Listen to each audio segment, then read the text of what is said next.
Nay, anong pangalan? Murata. Ilang taong ka na? Mga 60. Tingnan niyo yung ulo.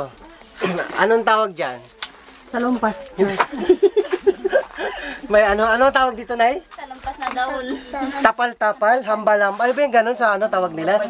Sa mga probinsya, malayo sa mga doktor, ang first aid na mga matatanda, mga nakaugalian, yung mga herbal, may laman po to sa loob, di ba? Wala.